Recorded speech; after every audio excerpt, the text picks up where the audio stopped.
I wasn't sober when it happened. Pills, whiskey, regret. Those were the only constants in my life back then. The memories are foggy, I'll admit. Pieces go missing, the timeline fractures in places. But the fear never left. That night is burned into the marrow of my bones. I was somewhere between jobs, somewhere between relapses. What I did have was a temp gig, wiring security equipment at gas stations across Utah. I'd started in St. George and was slowly working my way north to Salt Lake City, town by dusty little town. That week I was supposed to hit Richfield and then another spot, one of those nameless dots on the map. I'd finished a job late that night, somewhere around 10 or 11. Could have stayed at a motel, but I wanted to push through to the next town and sleep there instead. Less travel time in the morning. Or maybe I just didn't want to sit still long enough for my demons to catch up with me. I remember the map rerouting me. I was driving north when Google Maps chirped and suddenly drew a new blue line, said it had found a faster route. I glanced down at the screen.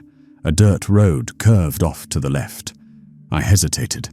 There were no lights, no signs, just raw desert stretching endlessly in every direction. But the arrow on the map told me to turn. I figured, what the hell? I'd driven worse roads before. So I turned. The road started as gravel, but soon turned into packed dirt. My truck, an old beat-up 2008 workhorse, rattled with every rock it ran over. The headlights were my only anchor in that absolute black. There were no street signs, no fences, no homes. Just me, the road, and whatever was beyond the reach of the high beams. 5 minutes in, something shifted. The air grew heavier. The silence, sharper. Not like quiet, more like listening. And then the truck sputtered. A cough, a whine. Then it jerked to a stop like something had reached up from beneath the road and yanked the life out of it. "Don't do this to me," I muttered, slamming my palm against the steering wheel. I turned the key, once, twice. Nothing.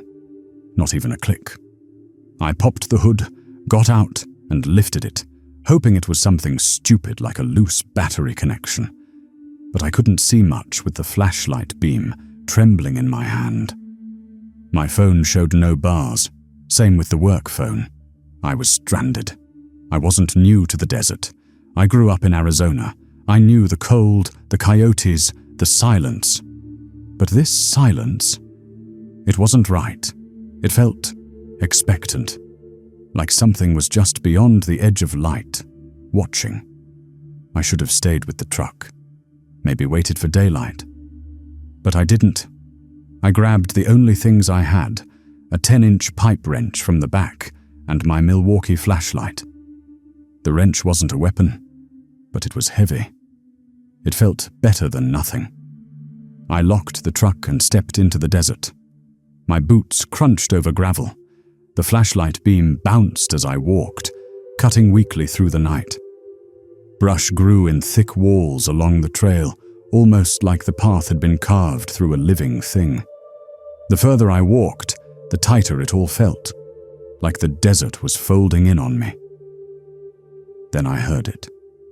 Laughter. At first it was faint, so faint I thought it was in my head. Then it came again, sharper, childlike, mocking, too high-pitched, too wrong. I spun around, flashlight flaring wildly through the bushes. Nothing, just empty sand and scrub. My breath came short. My body froze. I told myself it was the wind. Just the wind.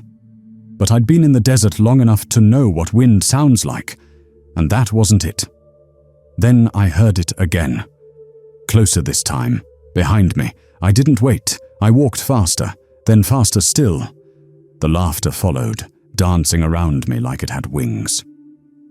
"You're imagining things," I muttered aloud, just to hear my own voice. "It's the withdrawals, hallucinations."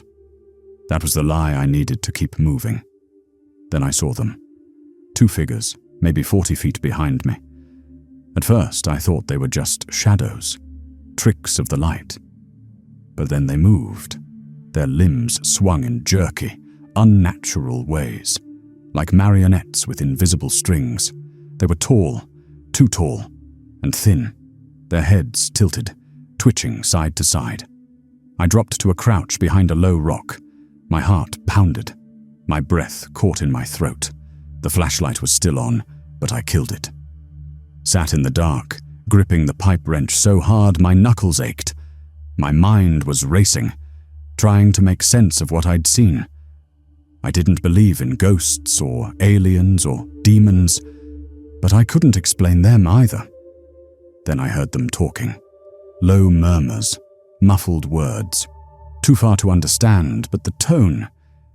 It wasn't right. There was no emotion, no cadence, like someone trying to remember how people talk. I swallowed hard, sent out a text to my sister. It never sent, no signal. But I typed it anyway. I love you. I'm sorry. I didn't mean to disappear. It felt like writing a will in sand. That's when I heard it. A third set of footsteps. Heavier, slower. From the other side, there were 3 of them. And I was surrounded. I had one shot. I picked up 2 small rocks and whispered a silent prayer. Not something I do often, but sometimes even the godless beg for mercy. I hurled both rocks in the opposite direction. Crunch. The sound tore through the desert like thunder. The figures flinched, turned, then sprinted full speed toward the sound. That was my moment. I ran. I tore through brush and sand, panting, wheezing, praying I didn't trip. My boots slipped. The sand dragged at my feet. I didn't look back. I couldn't. The truck was still there. But the driver's door was wide open. I knew I'd locked it. There was no mistaking that. My hands trembled as I swung the flashlight into the cab. Nothing. But that didn't mean it hadn't been there. I dove in, slammed the door, locked it, jammed the key in the ignition. Click. Nothing. Again. Please. The engine coughed, caught and roared to life. I hit the gas so hard the tires spit sand and the whole truck fishtailed. As I turned back onto the trail, my headlights cut across the brush and caught them. Dozens of hooded figures, standing at the edges, ducking into the dark, watching me.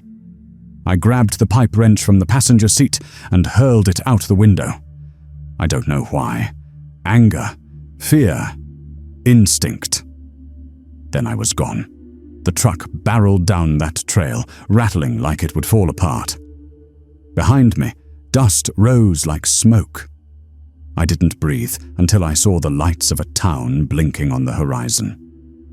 I pulled into a 7-Eleven just after midnight. My hands still wouldn't stop shaking. The cashier looked up as I stumbled in, covered in dirt and sweat. "Call the sheriff," I said. They came. They didn't believe me. They never do.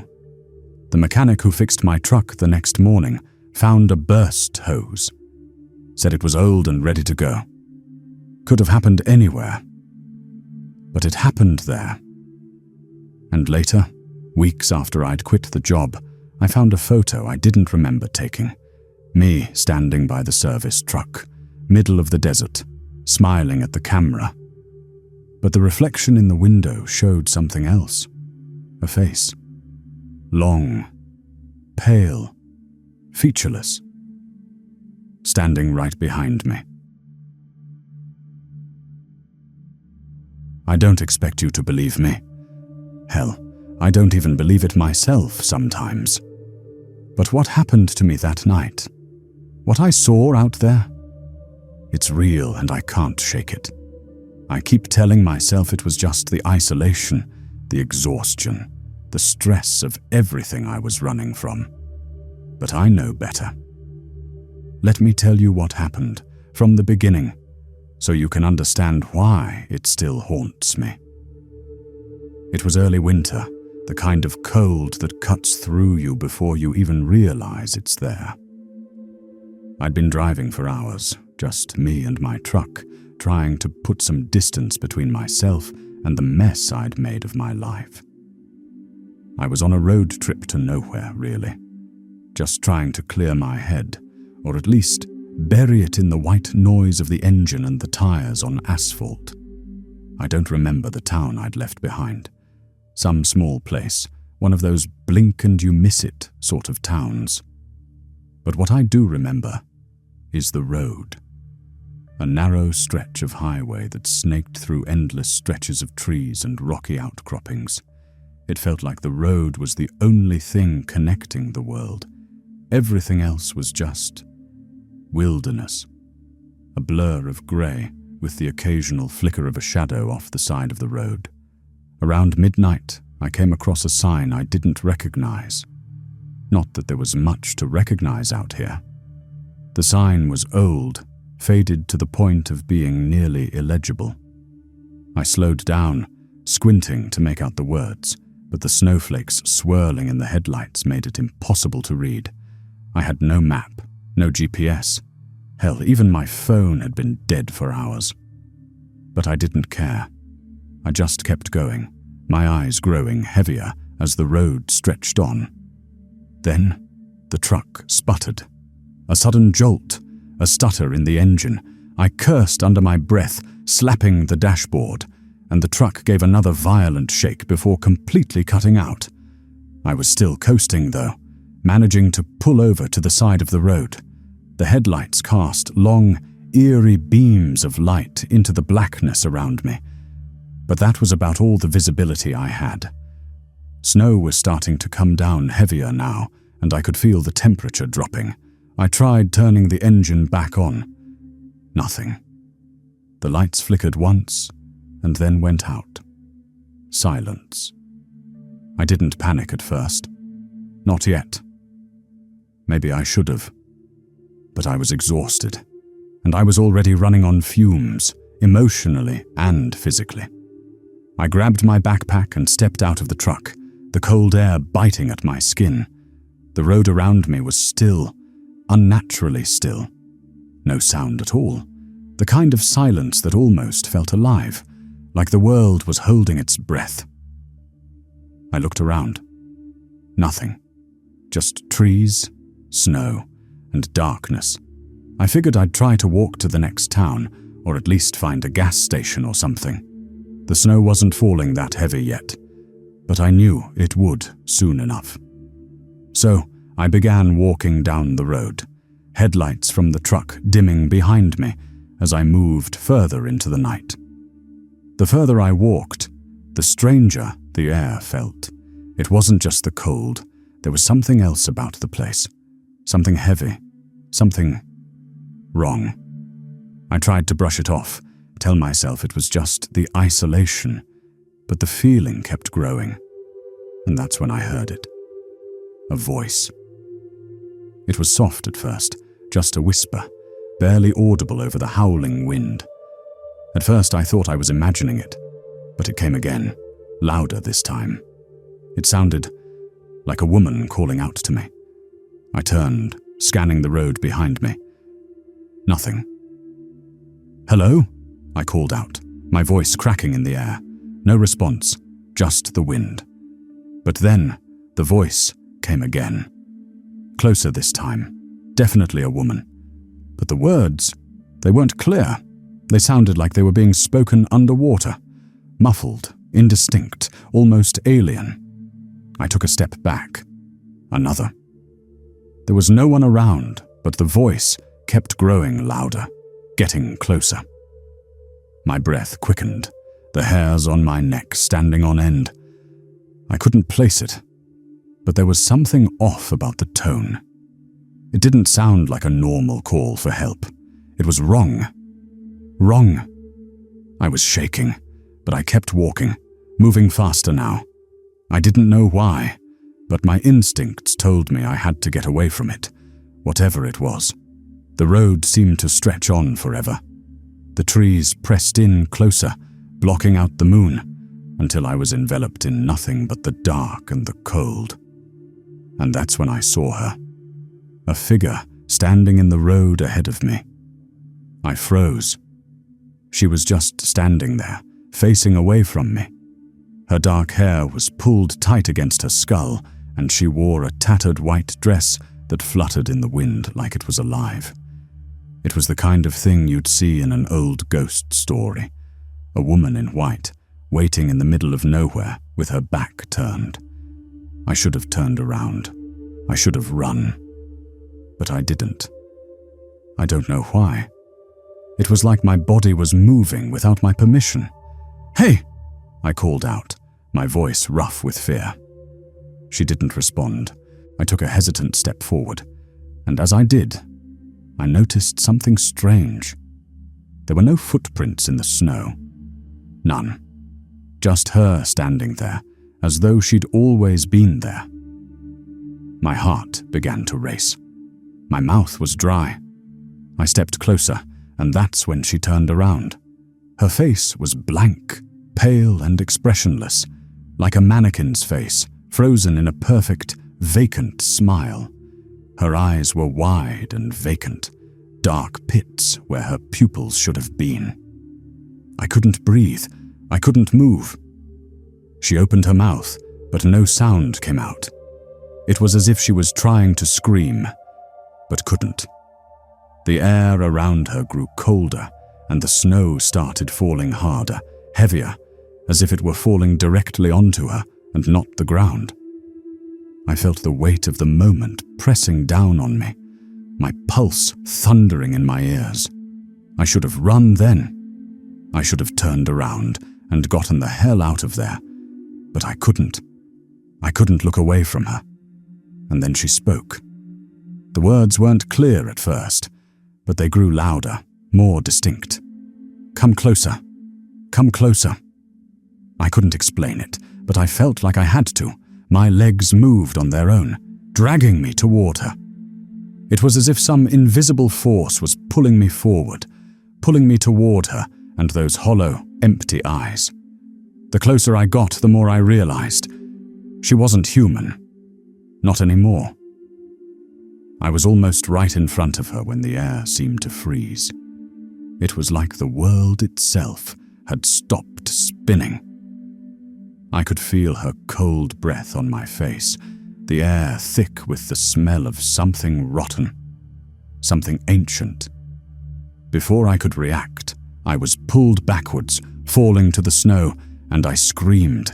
The last thing I remember is seeing her face right above mine, her smile now stretched impossibly wide, her mouth too large, her eyes too dark. I don't remember how I got back to my truck, but somehow I did. My legs were stiff, my hands trembling, and the truck, miraculously, started up on the first try. I don't know how I made it to the nearest town, but I found myself pulling into a gas station sometime later. I didn't look back, and I haven't been on that road since. I don't know what I saw that night, but the terror I felt, it was real. Too real. I tried to tell the sheriff about it, but they just chalked it up to exhaustion. They asked if I'd been drinking, if I'd been using. It was like they thought I was crazy. I tried to forget about it, but every now and then, when I'm alone in the dark, I still hear her voice. It calls me, and I don't know what it wants, but I know one thing. I'm never going back on that road. I should have known better. I really should have. But you don't always make the best decisions when you're running away from your past, or when you're trying to outrun something that's chasing you, something that's been hunting you for years. It was supposed to be a quick detour, just a side road off the interstate. A shortcut. At least that's what I told myself when I saw the sign for the old bridge. You know how it is, right? You're driving late, your brain's foggy from exhaustion or maybe something else, and you see a sign for some old landmark, some forgotten relic of the past that seems interesting.